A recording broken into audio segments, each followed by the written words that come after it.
Well, good evening, everybody. It's Chris here from the Whistle Stop Cafe in Mirror, Alberta. Sorry I'm late. Mitch had something come up and he had to bail tonight, but he's going to be back on another night. Keith Wilson is joining us to talk about some of the things that occurred today. But before I bring Keith on, I want to read you something from this book, Clifford Sifton, Volume 2, The Lonely Eminence, 1901 to 1929. It's kind of Clifford Sifton's memoirs and a compilation of his works. So this is on page 95 of this book, and I'm reading this to you because I want you to know that it's real, it's legit. He literally said this, Clifford Sifton, the Minister of the Interior, 1904, in Winnipeg. Listen to this. We all desire, every patriotic Canadian desires, he told the Winnipeg audience in 1904, that the great trade of the prairies shall go to enrich our own people in the East, to build up the factories and the workshops of Eastern Canada, and to contribute in every legitimate way to its prosperity. Page 95, Clifford Sifton, Volume 2, The Lonely Eminence. You can find this on Amazon used. The new ones are like $200-300. I got mine for $20. Anyway, I wanted to make sure that you heard that quote and that you know it's real, so that when Keith and I start talking about the events that unfolded today, you can have a better understanding of why this path is being pursued here in Alberta. In the interest of time, I'm going to quit rambling on, and I would like to welcome our guest, Mr. Keith Wilson. Thank you very much, Keith, for joining on such short notice. You're welcome. Great to see you, Chris. Yeah, likewise. I'm sure you've been watching the news with bated breath, and you saw the same things we saw today. You want to jump right in and let folks know what's happening in Alberta politics and law? Sure. Well, the good news is that late this morning, the Bill 14 in its amended form received royal assent. So it's now law. And that allowed Mitch Sylvestre and legal counsel Eva Chipiuk to attend at the Elections Alberta office today. They were there. They kind of took the chance to be there just in case it did get royal assent, so that someone else could not get there first and file some kind of spoiler application. And so they got the application filed. It's officially in, and this is the application for there to be a petition where we have to have 177,000 Albertans sign the petition, not just any piece of paper, not fake ones. It has to be an official form approved and issued by Elections Alberta. And we're going to have 120 days to get 177,000 signatures, which will then in turn require the Alberta government under the leadership of Premier Smith to hold a referendum on independence later in, I anticipate, the fall of 2026. So it's go time. It is absolutely go time. And I want to read the last paragraph of this post from the Alberta Prosperity Project today. It says, Albertans, we need you on the front lines. Join as a door canvasser to collect signatures, spark conversations, and rally your community for sovereignty. Every knock counts. Sign up to volunteer today. albertaprosperityproject.com/volunteer-7. So there you go, folks. It's happening. Our government has been removing roadblocks to allow the people to ask questions, which is kind of the way democracy is supposed to work. However, Keith, I've seen on Facebook some of our friends, like, Nate over at The Breakdown and my friend Nahid, for some reason, they seem very confused, and they think that Bill 14 was some sort of authoritarian, power grab. And I don't understand why they think that. Like, if you're allowing the people to ask questions, how is that wrong or bad?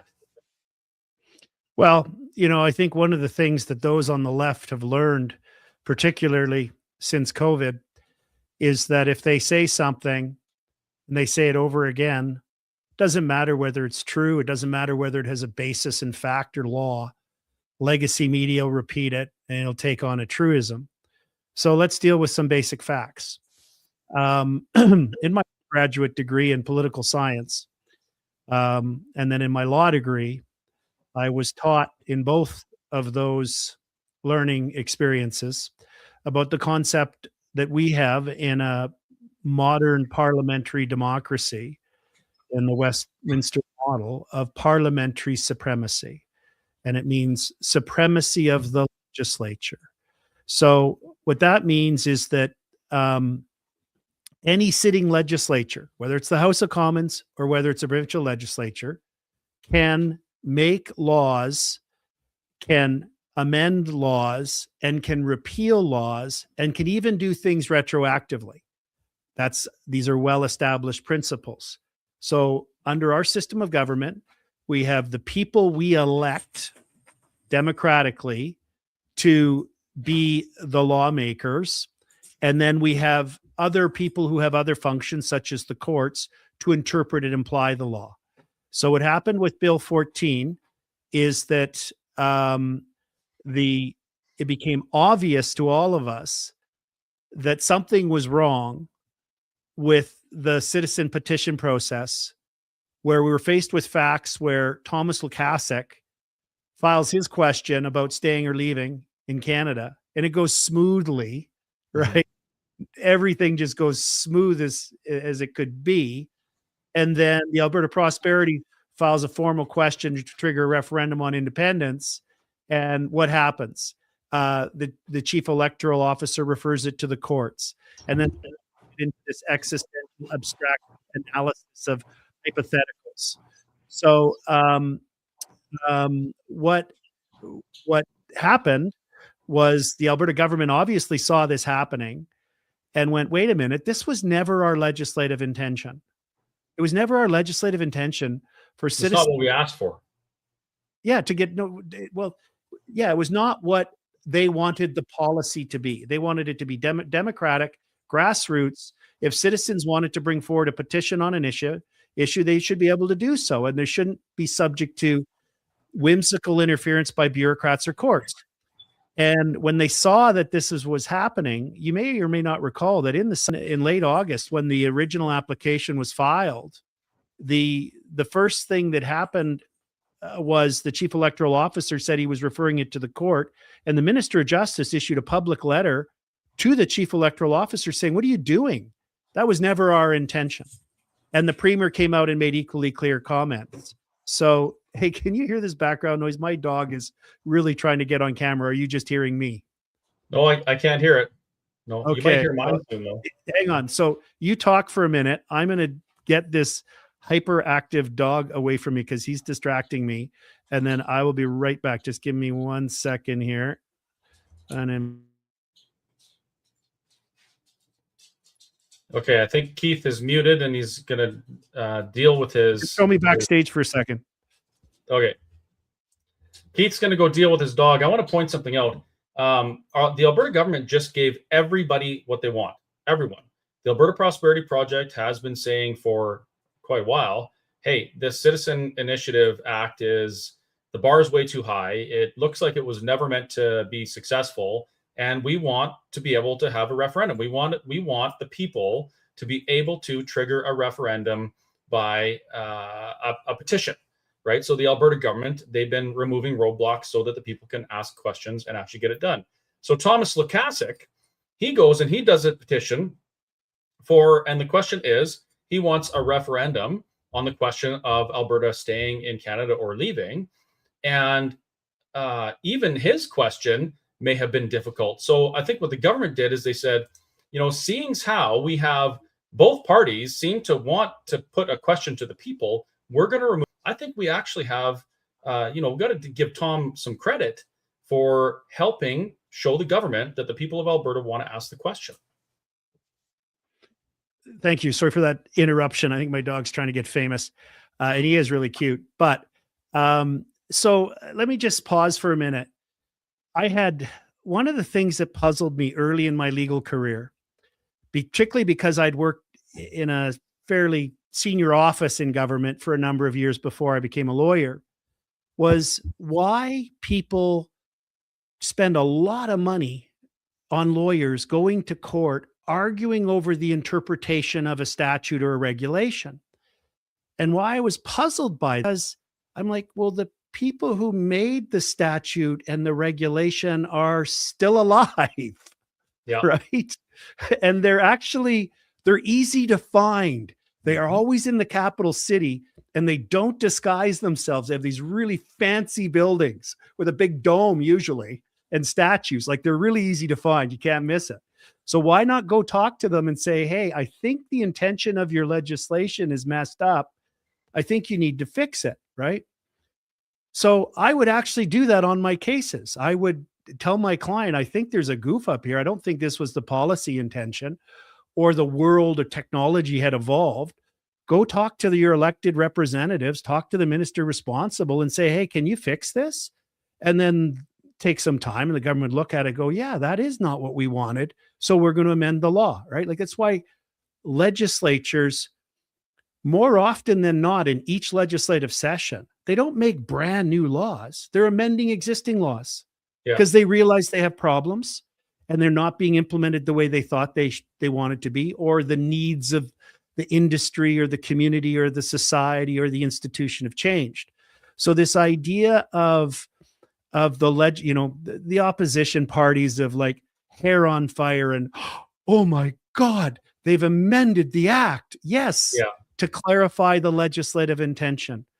It was always the intention of this citizen. What's the title of it? Citizen Initiatives Act, right? It's all about citizens initiating legal process change at the grassroots democratic level. So I think, I know, and it's my view that not only is it an option available to a sitting government to amend legislation when they can see their legislative intention is not being implemented, I think they have a duty to do it. How can you knowingly sit back? The only people that benefit in that situation are lawyers, because it's going to be two sides fighting over what the legislative intention was. And then we'll be going and bringing in Hansard transcripts. And my head's exploding because I'm like, they're still here. Could we go ask them? Anyway, my point is that there's nothing unusual and undemocratic. And in fact, the only thing unusual about what Danielle Smith and her government has done is they've had the courage to act very quickly and very decisively when they saw that the legislative intention was not being achieved. This government they're getting things done. Like, from the time it takes them to start talking about to the time it's done, they're not wasting any time. So, someone once said to me very recently, if you ever hear the government say they can't do it quickly, they can. They absolutely can. First, second, third reading, boom, done, royal assent, proclaim into law, problem solved. You mentioned about talking to the people that actually wrote the law or participated in drafting the bills or whatever. Interesting story. I met a guy who became my friend. His name is Brian Peckford. And I met him when I was fighting for my survival against the government. I found out that he was the last living signatory of the Charter of Rights and Freedoms. So I drove to Vancouver Island against the law. I wasn't allowed to travel out of my province at the time, in a blizzard. And I met with Mr. Peckford, and I talked to him about these things. And he said, yeah, what they're doing to you, Chris, is not what the intention of Section 1 of the Charter of Rights and Freedoms was for. Never intended that. It's complete malarkey. He offered to be an expert witness testifying on my behalf. And you know what the court said? Actually, I think you were involved in something similar. The court said he didn't have standing as an expert witness because he wasn't an interpreter of the law. He only helped write it. Well, and in that instance, there's a nuance here. The court's correct. And the reason is, and I forget the Latin expression off the top of my head, but it's the ultimate determination rule, but there's a Latin phrase for it. Sounds fancier. It's the notion is that only the judge in the courtroom can be the ultimate person who determines the facts, based on the evidence and the applicable law. So you can't bring in an expert on the law because that's the judge's job. And the difference also with the Peckford example, and you may know that I represented Premier Peckford in the fall of 2021 and into 2022. suing on behalf of him and 6 million unvaccinated Canadians had their mobility and other charter rights violated. So I was very honored to have that role. And he was critical advisor during the days when we were in Ottawa during the COVID protests and the mandates protests. So I have the utmost respect for him, but it's only the city. This is back to the principle of parliamentary supremacy, right? It's all the sitting legislature. That's why when you get a situation, for example, in Alberta, we had the Progressive Conservatives replaced by the Notley NDP. And the first thing they did was changed a whole bunch of laws, right, to reflect their values and their policies. And then the NDP were replaced by the Kenny Conservatives under Premier Kenny. And the first thing they did was undid a whole bunch of NDP laws, right? This is part of the whole idea of parliamentary supremacy, is that any sitting government is not bound by the previous government's actions. They have the keys to the lawmaking machine, and they can amend laws, they can make new laws, and they can repeal, and they can do things retroactively. So if Premier Peckford was still a premier as a signatory, it might be different, but you'd need all the signatories for him to be in the parallel role. But the bottom line is, what, in my view, what the, and someone's going to accuse me of I'm calling it like I see it. And I was talking to someone today, and I said this. I said, there is a very significant level of increasing support in Saskatchewan for independence. We all know this, right? Mm-hmm. Why is it that there's going to be an independence referendum in Alberta in 2026, and there's no indication at all that there'll be one in Saskatchewan? Both governments have the same powers. They have the same ability to make laws and amend laws. The difference is Danielle Smith and her government have been very clear at all times that they believe in grassroots initiatives, and that the democratic principle that if citizens come together on and they believe there's an important issue that they want the government to act on, if they follow procedures and that have some fairly significant hurdles to show it's not whimsical, then that's what we should have and the government should act. So it's a good day, and I think we're very fortunate to have the government that we have. There are many things that I disagree with the Premier on. I don't know if many things. There's a number of things. It's probably far, far more things we agree on than disagree on. There's some things that they've done that I'm not, maybe wish they hadn't have done. But you know what? There's things that my wife and I agree on and disagree on. I'm sure there's things that I've done that she maybe wished I hadn't, and vice versa. It's part of life. We can't expect perfection. And if that's our measuring stick, then we'll never be happy or successful. So I think today was a very good day. It took a lot of political courage for this government, for this cabinet, for this caucus to take the steps that they did. They knew they were going to get pushback. They knew that, I haven't talked to them about it. It's obvious that the NDP were going to try and exploit it. The comrades of the NDP, being all the unionists, are going to try and exploit it, and then all backed up by the paid media that gets their money from Ottawa. So it took courage to do what they've done. Well, with the NDP's response to anything, I often wonder if Danielle Smith and the UCP cured cancer, the NDP would bash them for putting oncologists out of work and mobilize the unions against them. It seems like it doesn't matter how good what the government is doing for the people of Alberta, the NDP just don't want any of it.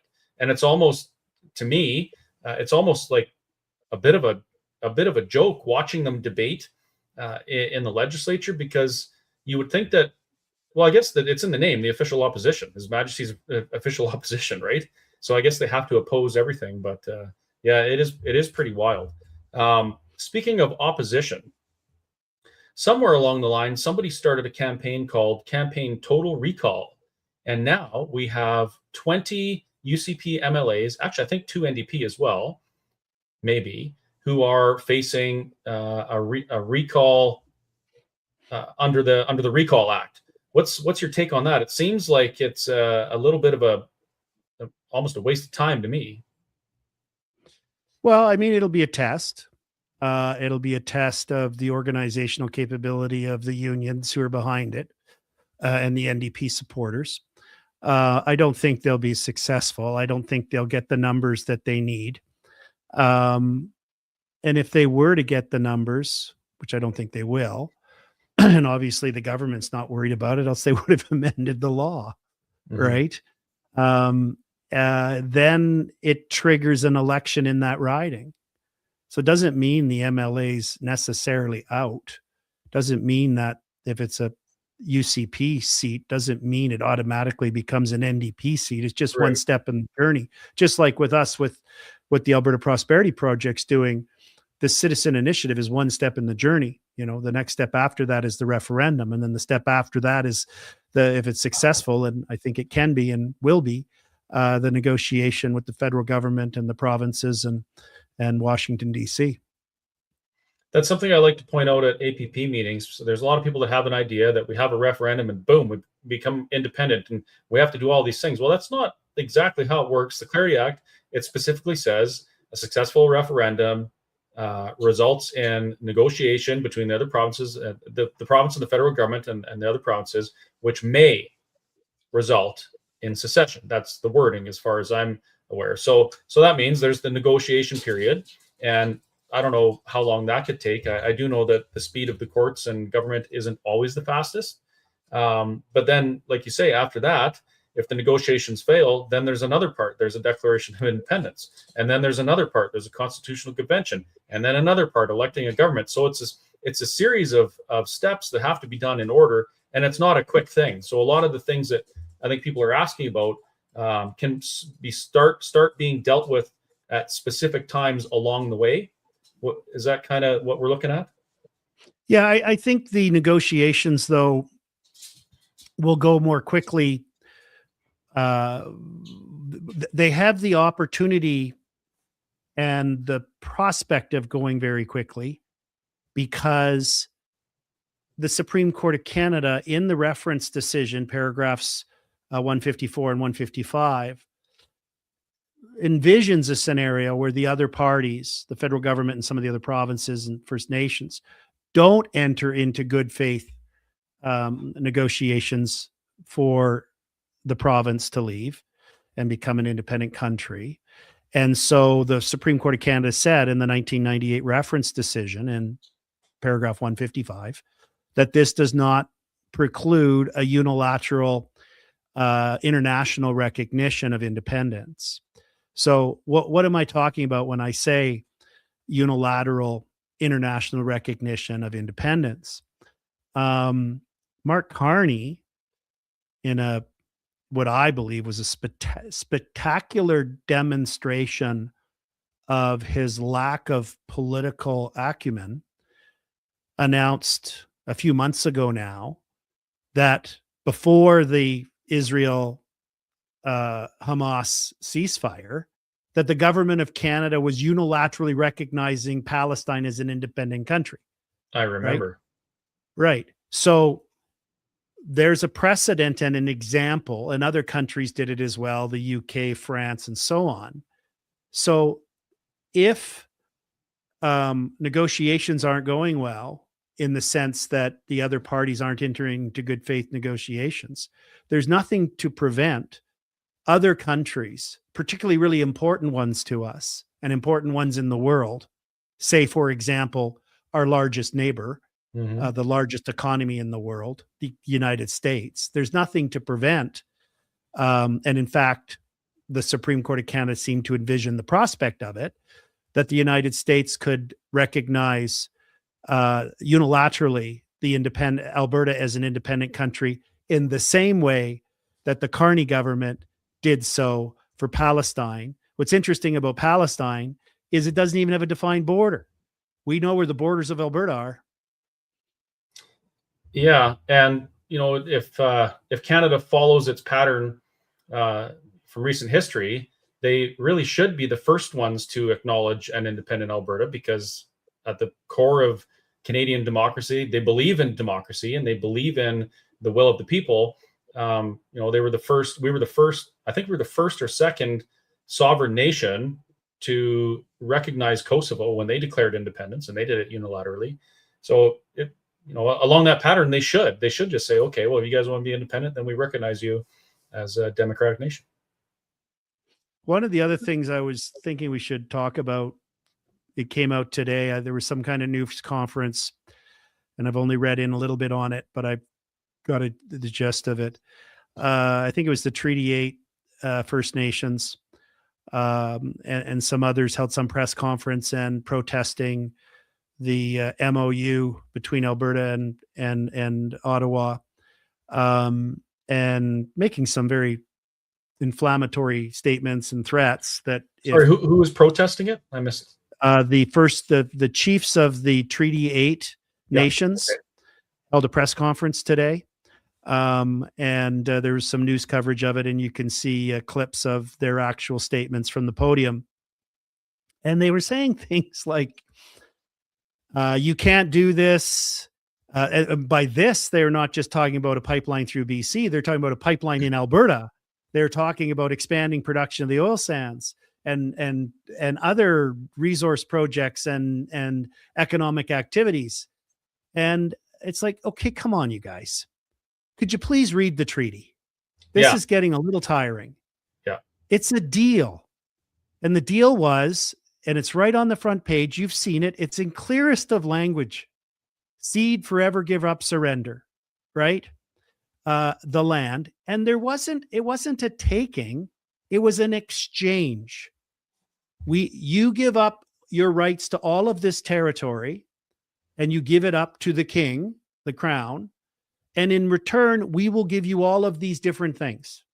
You won't pay taxes. You will have reserves. You will have free education, free healthcare. You can hunt any animal at any time of the year, wherever you want. I could keep going, right? There was a quid pro quo. When I come to your cafe and I give you money, you give me a burger, right? There's an exchange. I can't say, no, this is my money, I'm taking it back, but I want your burger that you just made with your labor and your resources.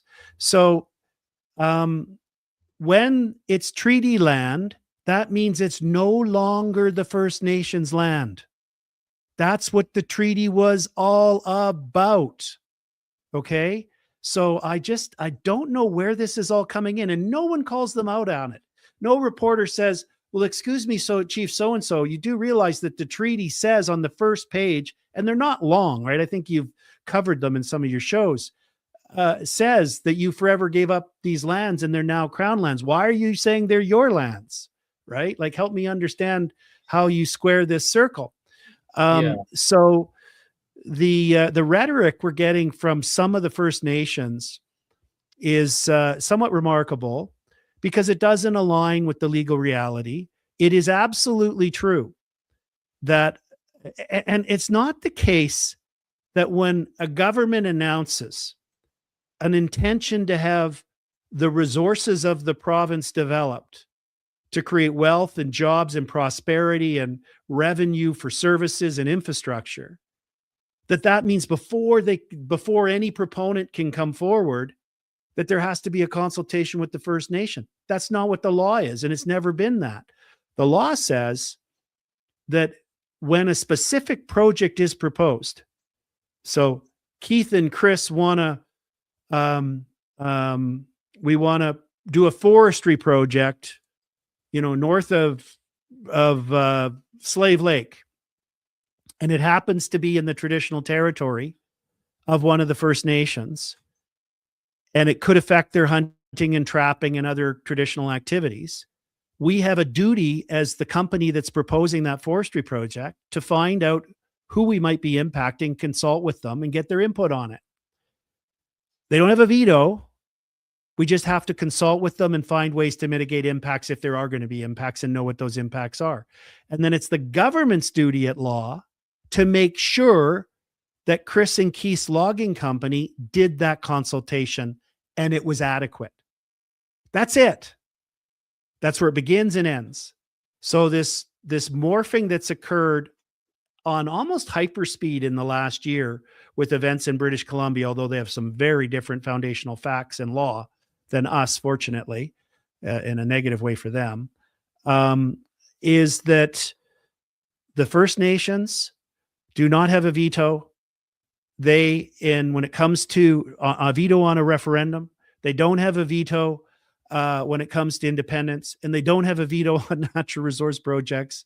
What they have is each member, each First Nations person in Alberta, as long as they're over 18 and they're a resident of Alberta, they're a voter in Alberta, just like you and me, they get one vote. They can sign the petition if they want, they don't have to. If it leads to a referendum, they get one vote. They can vote yes for independence, or they can vote no to stay in Canada. After that, after a successful referendum, as we've talked about, that's when the negotiations begin. And the First Nations are entitled to be at the table. And the First Nations, some of them may say, let's say the Treaty 8 guys say, nope, we want everything to remain the same. We go, no problem. Right now, your reserves are owned by the government of Canada. Bingo. The day after independence is finalized and implemented, they will continue to be owned by the government of Canada. No problem. All of your affairs and your lives are administered by bureaucrats in Ottawa and the Department of Indian Affairs, or whatever they keep changing their name to be, under the Indian Act. No problem. That'll carry on. And whatever duty proponents have in the new country of Alberta for resource projects that impact on you, there will be a duty for them to consult and mitigate their impact. And the government of the new government of Alberta will make sure it happens. In other words, you won't notice a difference, except your reserve will be surrounded by the government of the country of Alberta instead of the province of Alberta. That's one of their options. Zero change. Another option, the least best option, I believe. Well, but it's not my choice. Look at the houses the federal government's done. I mean, wow. What do you call that architecture on most reserves, right? Other than, unfortunately, tragic squalor. It's terrible what they have to live in. So it's just been a complete failure, the federal government's approach to First Nations. But if they want to carry that on, that's their choice. And if they think it's good enough or they can improve it with the federal government, that's their choice. That's not my choice, Chris. It's not yours. It's not even my business. It's theirs. Mm-hmm. So that's a very respectful approach, and that's the legal reality. The second option they'll have that's obvious is they can say, no, we want everything to remain the same. We just want the new government of Alberta, the country of Alberta, to step into the shoes of Ottawa. So that means the reserve lands will be owned by the government of Alberta. The equivalent of the Indian Act will be administered by Alberta, etc.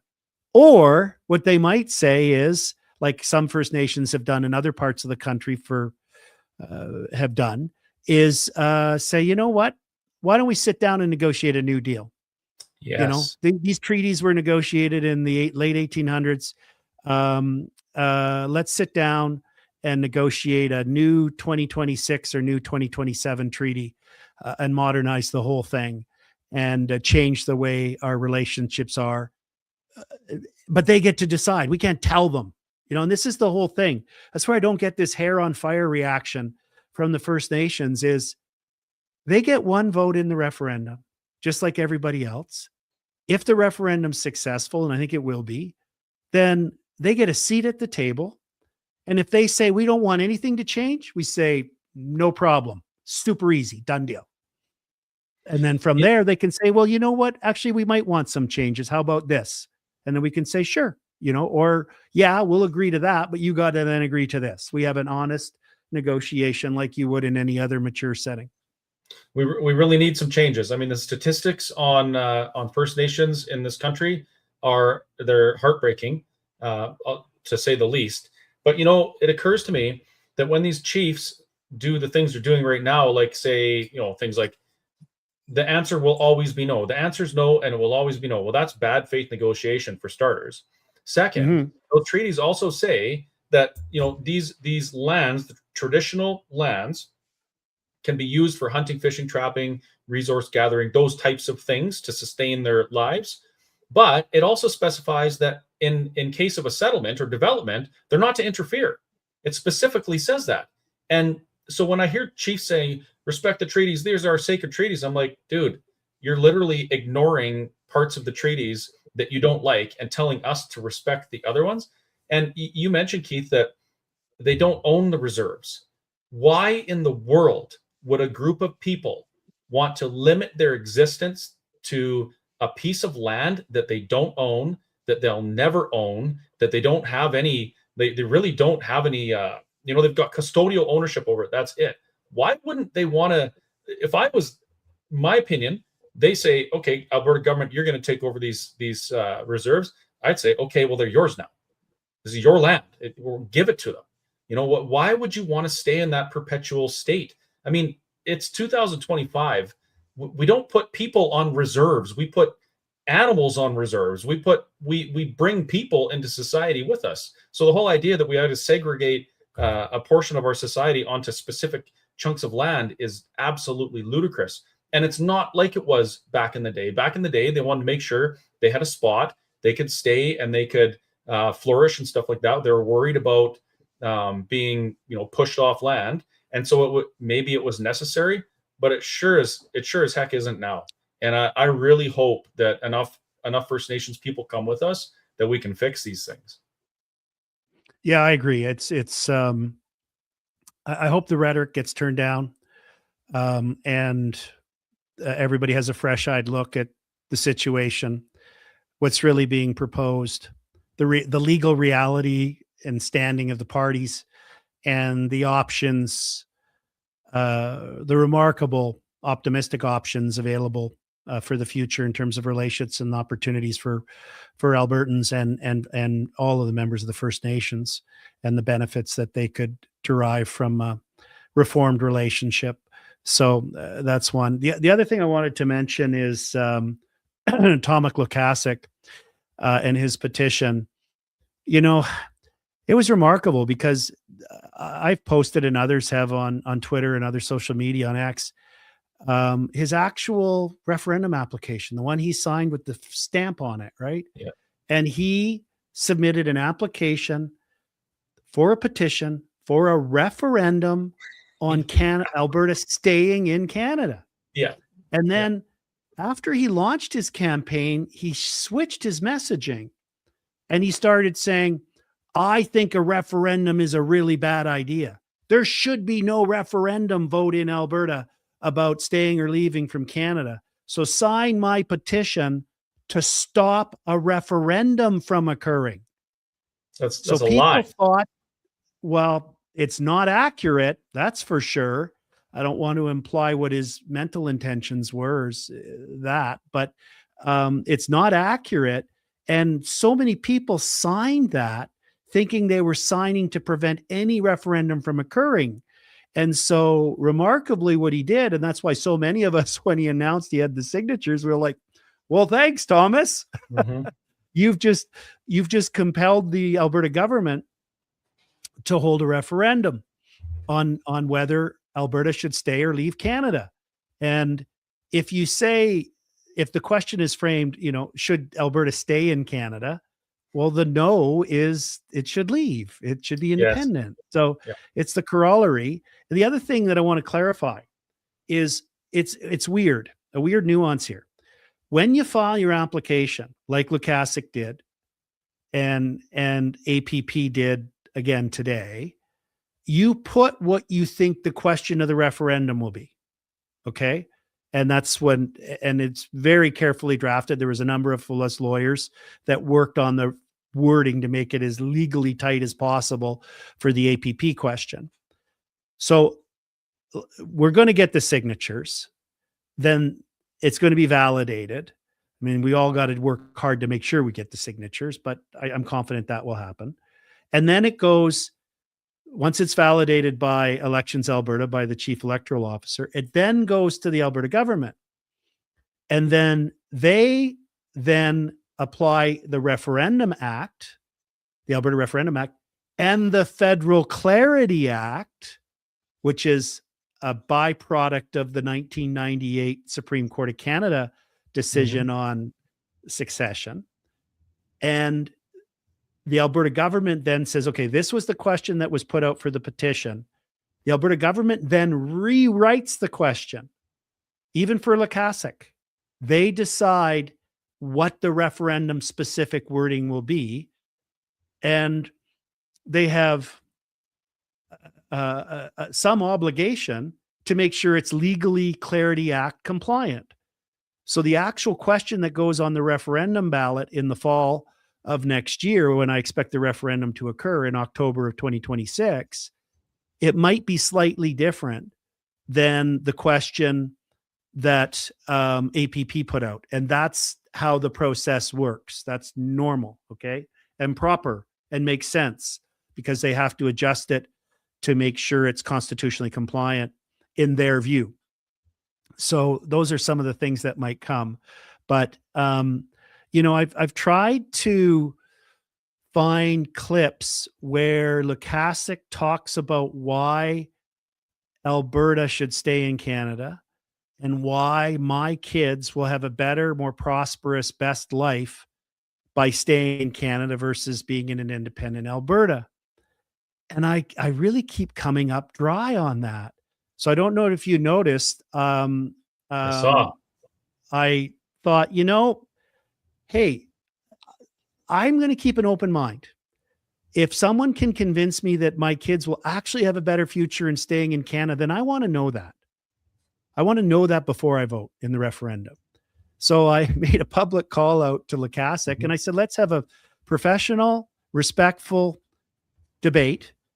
You can lay out all the reasons why you think we'd be better off staying in Canada, and I'll lay out the reasons why I think my kids will have a better future in an independent Alberta. And let's go on Ryan Jesperson's show live. Ryan is, some will say he's center of politically, others will say he's to the left. Either or gives me no advantage, right? He's going to ask hard questions. And let's let the people observe who has the better arguments. And so I put that out. Rise of Alberta made up one of those funny caricature UFC fight posters, which I thought was quite funny. I'm looking for it right now. I can't find it. Yeah, it's funny too, because I don't think Lukaszuk's that big, but it doesn't matter. It makes him look tougher. I think they got his hair right though, because his hair's always been important to him. That's why he has the nickname Fabio. So anyway, there it is.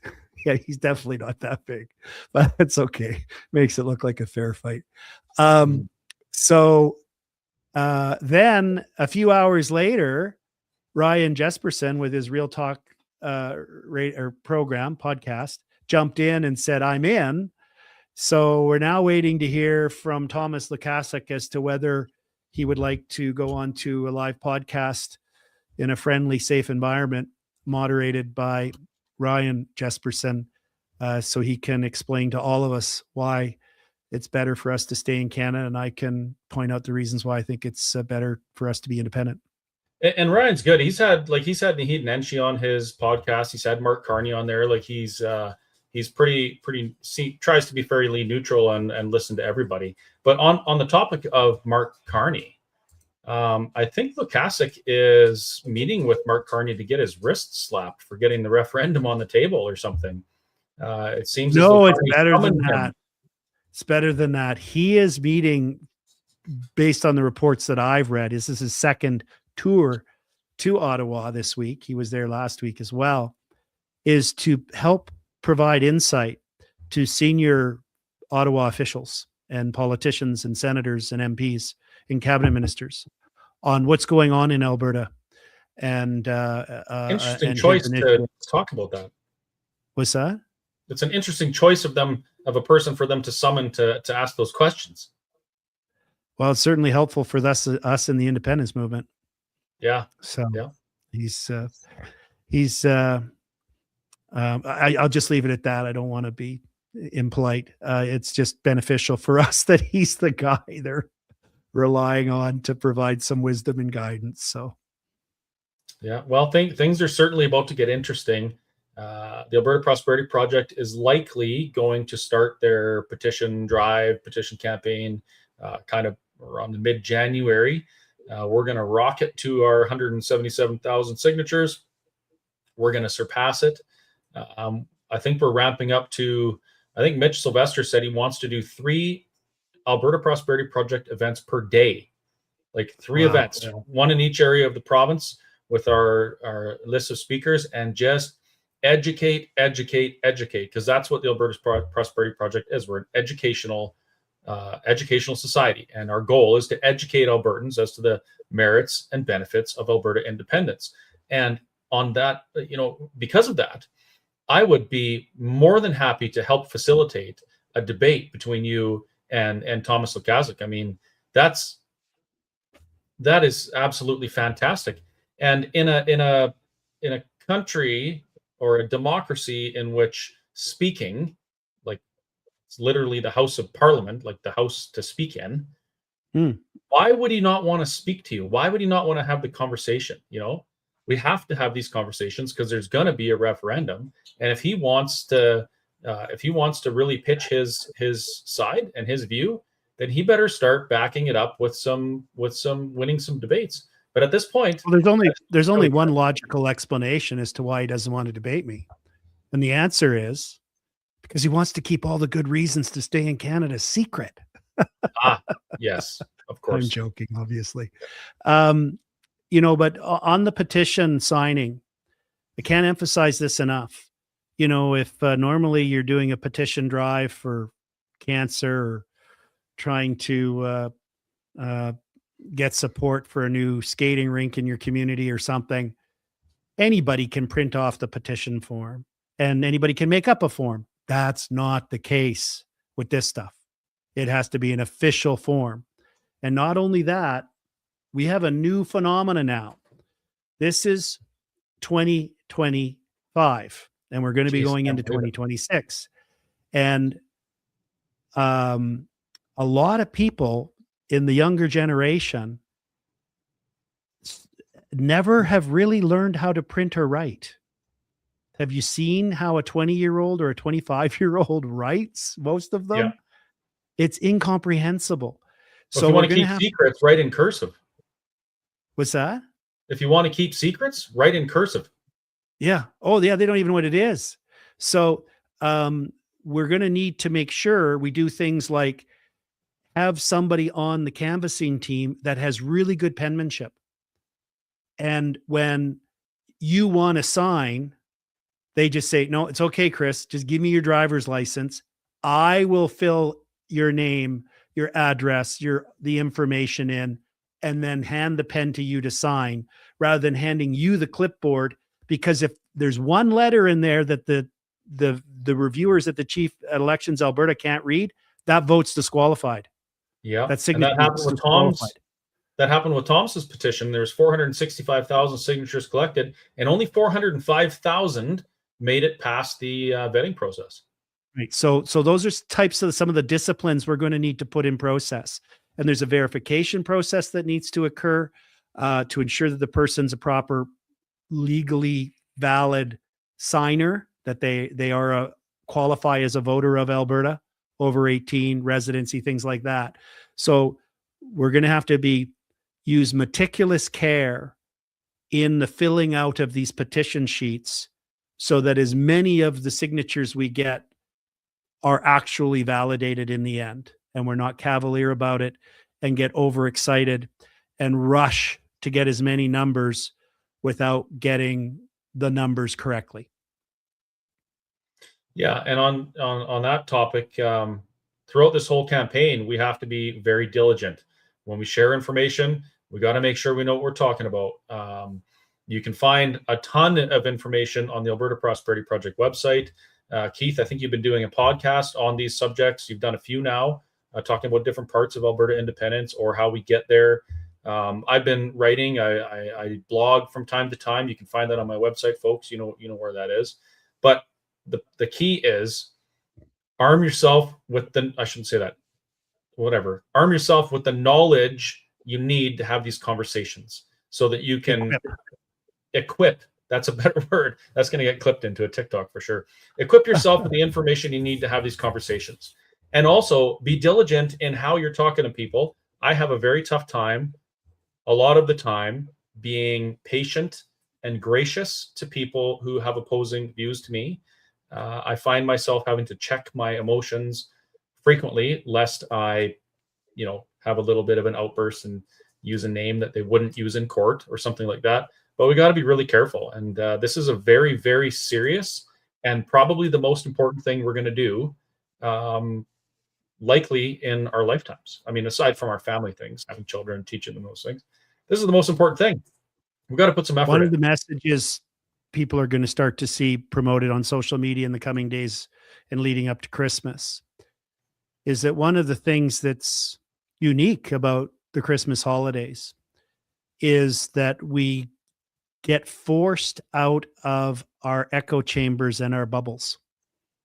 We have to go to Uncle Bob's place. Yes. Right? Mm-hmm. And Uncle Bob's the unionist. Yeah. And he loves Carney, whatever. You know what I'm saying?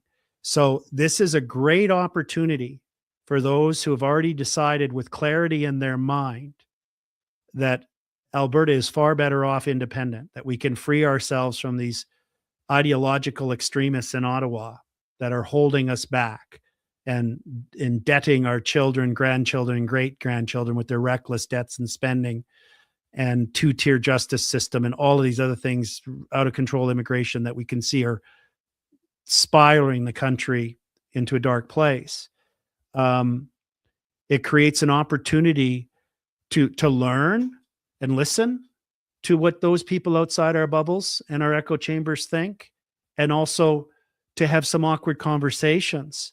There was one meme I saw, and it was a picture, it's always from the US, and it was a caricature of, large families together at a big Thanksgiving table. And at the head of the table, standing facing you, is this confident silver-haired lady. And it said something like, be that aunt at Thanksgiving, like that it'd be like the kids going, oh no, here comes aunt. She's going to talk about Alberta independence again. Be that aunt, right? Try and get people's minds open.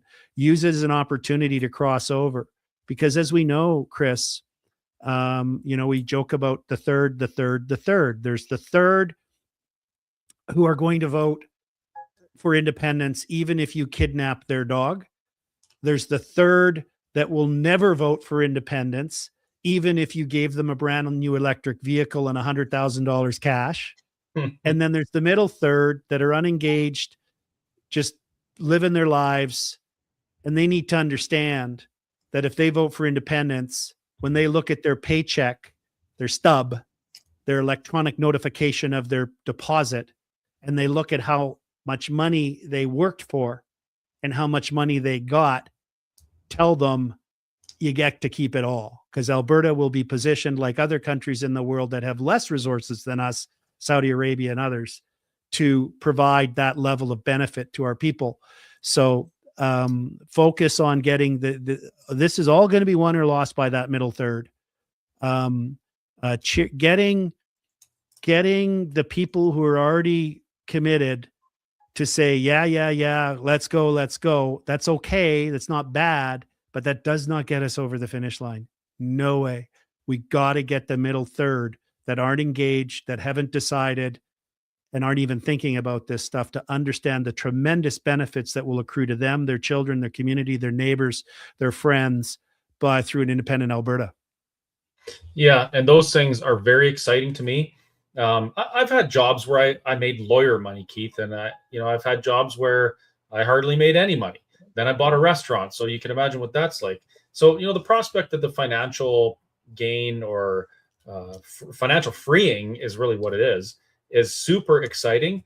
But what excites me the most about an independent Alberta in which we can chart our own course forward is not feeling defeated even before I cast my vote.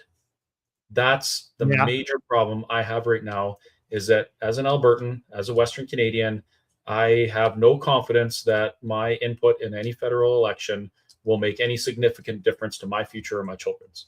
And that's That's my main and I would say it a little bit differently, not to invalidate anything you just said. What drives me crazy is I see these ridiculous policies, ridiculous laws, ridiculous spending announcements, the corruption that is manifest in Ottawa. And I know there's nothing I can do about it.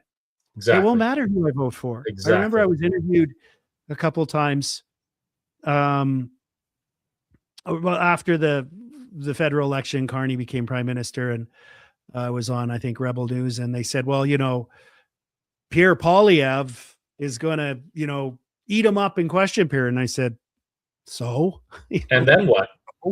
Yeah. And then what? Exactly. And not only that, I said, he's not going to show up. He's going to take trips. He's going to go to Europe. Like, it is exactly what he does. He pretends to be too important to be in question period. But it doesn't make a difference. And then, no offense to Poilievre, I think he's a phenomenal human being and an incredible politician. Then when he had his by-election in Alberta, there was all this excitement that it was going to change something. And I'm like, what's it going to change? There's no power. And there's no power because I think Canada's too big. I do not think it's the proper organizational structure for optimal performance of any province. It's too big. And it's too culturally diverse. There's cultural diversity in Alberta, from Grand Prairie to Lloydminster to Lethbridge to Pincher Creek to back up to Calgary to Red Deer. There's huge cultural variability here. We're the size of 5 European countries. Yes. Or more, depending on which countries you pick. Let's pick in the bigger ones for sure. So, I just think the model and the experiment is a failure. And unfortunately, we're on the receiving end of it, of the worst of it, because we're the generators of wealth. We're the ones with the extreme work ethic. We're the ones that want to get up in the morning and go to work, not get up in the morning and say, well, what's the government going to give me and do for me today? Like, unfortunately, so many other people in central Canada and eastern Canada and Quebec. And then they can get away with that because we send all the money to help them live and have these crazy programs. So I'm incredibly optimistic about the opportunity of what the world will look like in the future for our kids and for us in an independent Alberta. We will have the power to make the decisions, the policies, the laws. We can say no to two-tier justice. We can say, I've got some family members that have been looking to immigrate to other countries. It is spectacular, the requirements that most countries put on immigrating, the amount of money you have to bring with you. It's insane. They don't just say, come on in and we'll give you all this stuff. It's beyond comprehension what we're doing. And no wonder we're having troubles. So we can have control over that. And all of the other things that we see are nutty, like confiscating our guns. It's like, we all know we're what not that the ones causing the gun crime. Yeah. There's some a lot of the things that I want to be done. Alberta could actually do it right now, and it's been talked about for years. Even Stephen Harper with his firewall letter, he talked about a few things that we should do. And it is interesting to see now that finally the Smith government is actually taking some steps to maybe implement some of them and at least looking at them. But I mean, these are things that should have been done 50 years ago, 60 years ago, and we're just looking at it right now. It's absolutely wild. I'm just going through the questions. I know there's a lot of comments, like tons of comments, very supportive. There's the odd unsupportive comment, but that's great. I wanted to mention when you were talking about this, I do like it when people put challenges or opposing views in the comments. Those are my inspiration to come up with a new reason why Alberta needs to be independent. I still haven't had one opposing or one contradictory view on Alberta independence that I haven't been able to turn into a reason why we need to be independent. The landlocked thing is a good example. Oh, well, we're going to be landlocked. Sorry, but we're landlocked right now, and we can't negotiate our policy, but we could as an independent nation. So please, folks, if you have any concerns, questions, put them in the comments. I might not get to them right now. Keith and I might not get to them, but I go through them and I research those things, and I use that for my next talk that I do at an Alberta Prosperity Project event, or sometimes I blog about it. So I really do appreciate that. And I'm just going through the comments right now to see if there's any specific questions. And then I guess we'll wrap up, Keith, because we're about an hour in right now. And I know you got other stuff to do that keeps the lights on. So I want to be respectful of your time. There's a pile of comments though. And it's mostly I just turned them on so I could see them. Normally I make sure they're turned off so I don't get distracted by them. So good on you for keeping them on. There was something I was going to say, see if it'll come back. See, it already proves why I keep comments turned off on my side of the screen. So yes, there's going to be people sabotaging us. It's already started. It's only going to get worse. They're not going to want to see the change. I know what I was going to say. The thing that appeals to me about independence is, first of all, many things, but one is there's actually not that many things we have to change to do it. What do I mean by that? There's not a lot of things that the federal government actually does. Yeah. When you look at they don't look after roads and highways. Even the Trans-Canada Highway, Highway 1, is a provincial highway. It's just designated the Trans-Canada Highway, so it gets a little bit of funding from the federal government. But it's provincial laws that apply to it. It's provincial contracted snow plows and paving crews and line marking guys. It's provincial tow trucks that drive on it. I could go through the list. So, we'd have to run a passport office. Well, the federal government's kind of set a pretty low bar there to run a passport office. I'm pretty sure we could run a passport office better than the federal government does, because it's just a gong show, right? Just pathetic bureaucracy out of control. So there's just, the land in Alberta, if it's not private land, it's owned by the province of Alberta. Crown land in Alberta means provincial crown. The mines and minerals are owned by the provincial crown. The water's owned by the provincial crown. Most of the jails are owned by the provincial government and run by the provincial government. There is a few federal penitentiaries, but only a few, and we can negotiate taking those over in the negotiations. There's the Canadian, we'd have to create an army. Well, look at the mess the Canadian Army is. It's a shell of itself. Yeah. It's not even functioning army. It's a disaster. It's a disaster. So it's not like we're going to be without an army, because we really don't have one now. And we'll be able to build it up with some competence without all this DEI and tampon nonsense. The court buildings are all owned by and built by the provincial government and paid for by the provincial government. The lowest level of court they're appointed and paid for by the provincial government. The higher levels are appointed by the federal government and paid for. So that would be something we would take over, but we're not going to be sending 30, 40, $50 billion a year to Ottawa and have all these restrictions on our economy. Do we even need a post office anymore? Maybe we do. Couriers seem to be doing does a pretty good job of deliveries these days. They seem to be making Canada Post look pretty pathetic. That's for sure. Yeah. Really, at the end of the day, the level of functions that the Alberta government would need to take on and expand to include are not that great.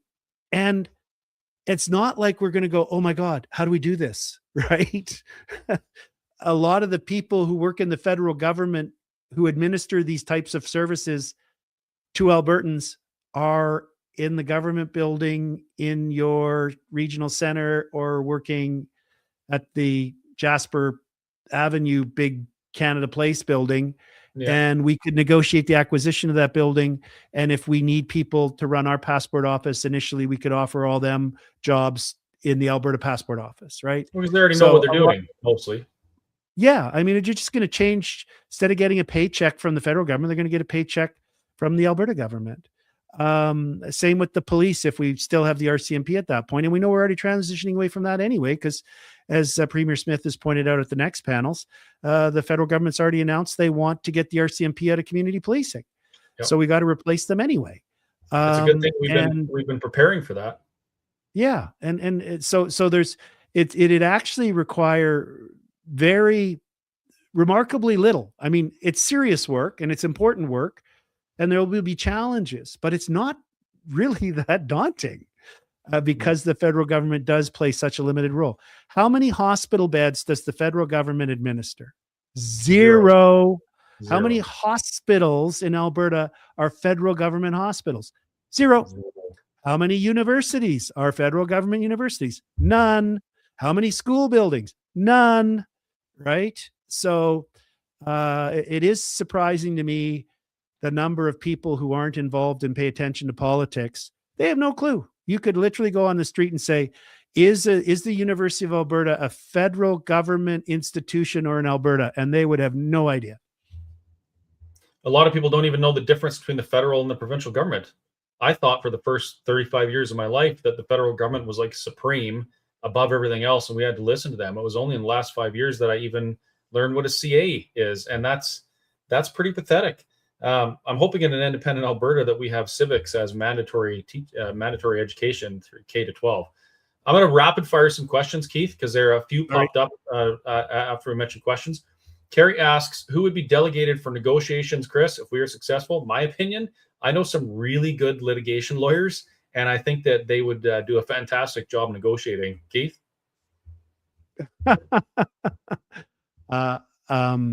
I've done lots of negotiating. You're pretty good at it too.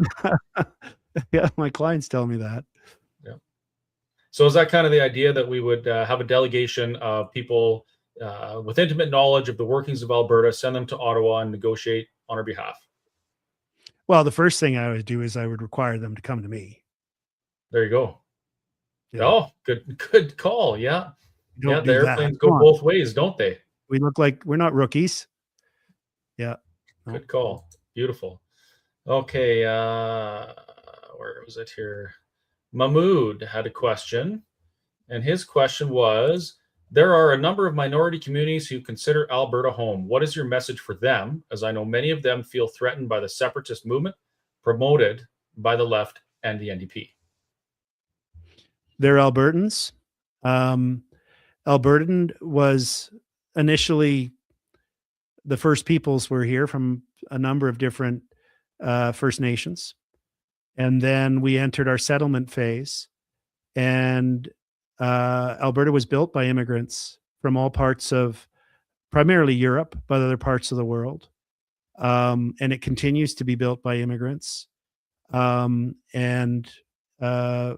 we're all call Alberta home, and they will become, if you're, so who's an Alberta voter? Who can vote in the referendum?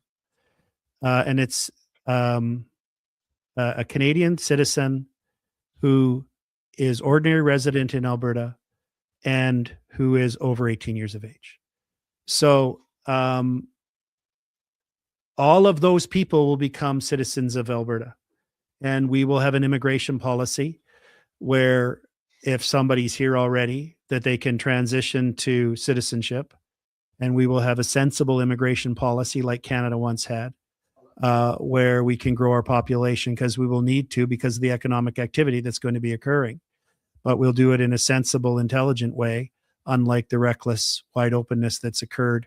That's to the detriment of everyone, whether it's to the policies of the federal government in throwing immigration wide open has been harmful not only to the Albertans who were already here, but it's been unhelpful to the immigrants as well, because they're not able to get the services and the quality of services that we once were able to receive. I just want to point out that the idea of referring to someone as a minority, it's become strange to me. Like, I'm a minority in that nobody really looks like me. Well, I mean, if they're lucky, they don't look like me. There's very few people that look like me. So I'm a minority. You know what I say to folks that ask this question is, what's a more disturbing prospect? Not doing anything, continuing on this path, and basically letting the country decline to a state where we don't even recognize it anymore. These folks, they came here to work hard, to succeed, to prosper, and to raise their families. That's why the majority of them came here, and they're looking at the same things we are. So I would say, if you spent all that time and money to come here and do this, to be part of this society, you kind of have an obligation to defend it as well. And that's what we're doing. We're defending against the managed decline of a country that just doesn't want to be that country anymore. That's how I would. It's not that we're trying to alienate these folks. We're trying to make sure they have what they came for well into the future, and they're not going to if we don't do anything. Success and prosperity and a happy life for them and their children and their grandchildren. Yes, exactly. That's the goal. That's the goal. What about the Commonwealth? Would we cut ties? Well, that's to be decided. In my view, I mean, what are our ties? What are our ties to the Commonwealth? I mean, what are they? Do we have to fight in their wars? Is that a thing? No, there was a time where it really meant a lot, but that time's long since passed. So are we going to, particularly as the rest of the world has modernized as well, and Eastern Europe and the Soviet Union collapsed, right? Are we going to have, Canada has individual,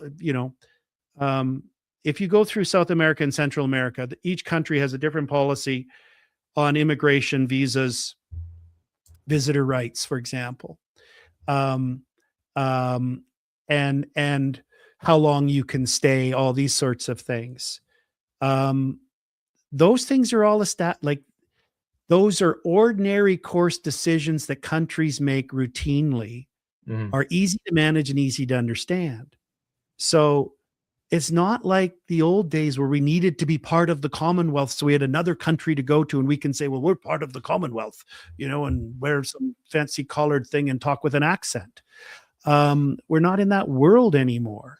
So we'll have trade relationships. We'll have the ability to negotiate bolder trade arrangements. Because, for example, we won't be being held hostage by the supply management dairy cartel out of Quebec, right? We'll be more nimble because we'll have more focused considerations and less constraints. So I don't know that we need to be part of the Commonwealth. I don't think it actually brings right now tremendous advantage. If there is some tremendous advantage that I'm not thinking of, it's something that could be considered, that we could negotiate with other Commonwealth countries and say, Barbados is a Commonwealth country. I've been there once. It wasn't that much different than me going to, the U.S. Virgin Islands or the French whatever island when I went to one of them once on a cruise ship. Polynesia. Yeah, it's just... or their ability to go to Australia versus our ability to go to Great Britain or to France. So I think it's a detail that's likely inconsequential compared to the more meaty things that we will, and substantive things that we'll resolve. But the important thing to note, and you mentioned it, is that as a sovereign, independent nation, we can negotiate our own trade deals, our own alliances, economic unions if we choose to, those types of things. Things that we can't do right now. I'm going to do 2 more questions, folks, and then we're going to wrap it up and let Keith get on with his day. Another one from Tina. She says, do they have to reside in Alberta for a certain amount of time? I sure hope so. This goes to the definition of ordinary, an ordinary resident.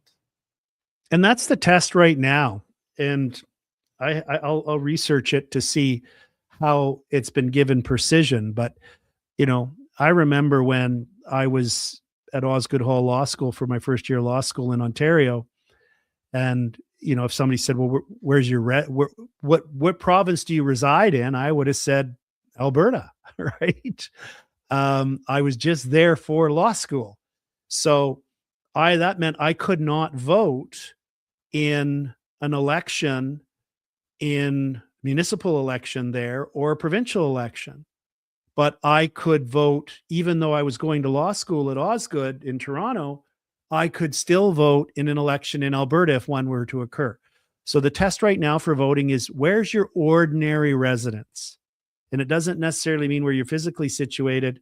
There's some tests that are applied to I remember one time I had to vote to prove my ordinary residence.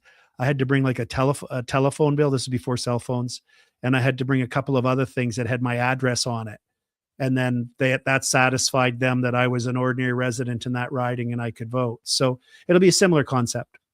I had to do that to get my my Ralph bucks back in the day. Yeah, right. And Ralph, we look at insurance companies and that. I think they say 6 months. 6 months if you're out of the province and you're in another province, then you got to switch your insurance and those things. So I think we already have some places to start. Maybe just some details to iron out. And the last comment is not a question; it's a comment, but I love it. We need to also have a refugee program for Conservatives who are trapped in other provinces. Yeah, yeah, for sure. That is a thing. That's a thing. Well, that was great, Keith. I think we dealt with Bill 14, which has reduced some roadblocks to getting our signatures and getting that much closer to a referendum, which gets us that much closer to an independent Alberta. We've highlighted the fact that we have a lot of work to do. We have to make sure that we educate people on the merits and benefits of Alberta independence. And we have to be diligent in doing these things so that we have a successful referendum. I really do believe that this is the most important thing that we're going to do, aside from family things, in our lifetimes. I'm 46 years old. I think I've at least got another, 80 or 90 good years ahead of me. And I can't see anything as monumental as this happening in that time. Thanks for having me on, Chris. I hope I was able to clarify a few points on the legal side and next steps.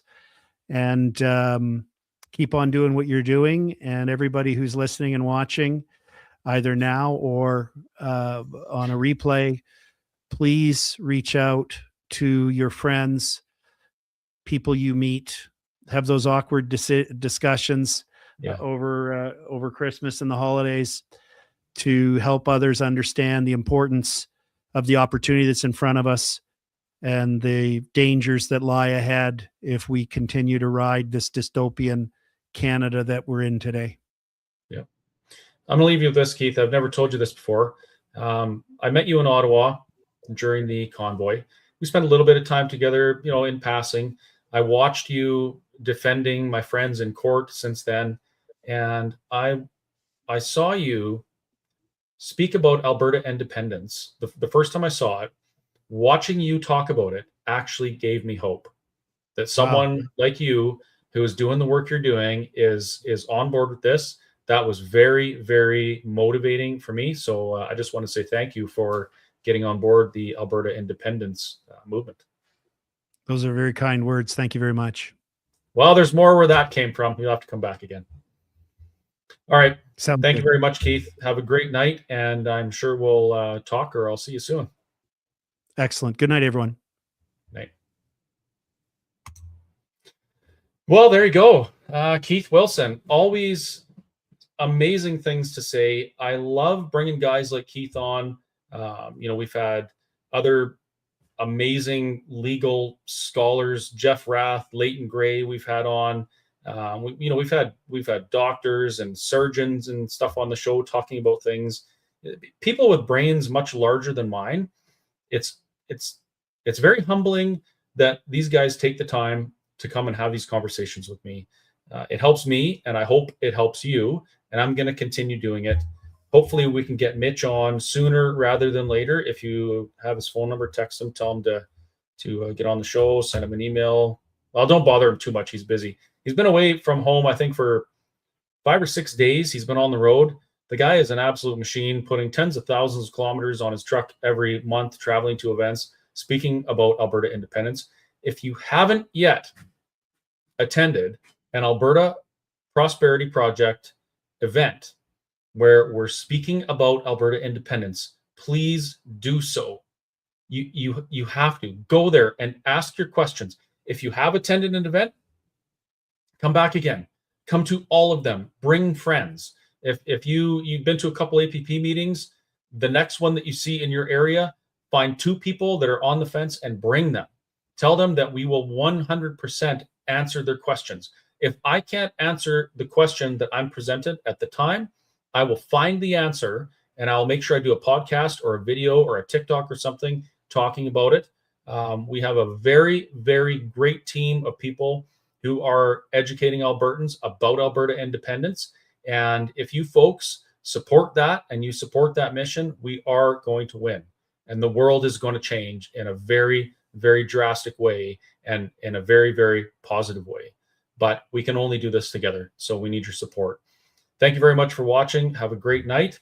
And hopefully I will see you at the next Alberta Prosperity Project event. And if you don't know where to find it, you can go to www.albertaprosperityproject.com, which is also right there on that QR code. How do I point? Right there somewhere. You can scan that with your phone. That takes you to the website. Go to the events page and find out what's going on. Bring your friends. While you're at it, go to the resources page and just start reading. Get to know it, get intimate with Alberta and Alberta independence so that when you have these conversations, you can be effective and bring people to the side of freedom and prosperity, because that's where we should be. Night, everyone.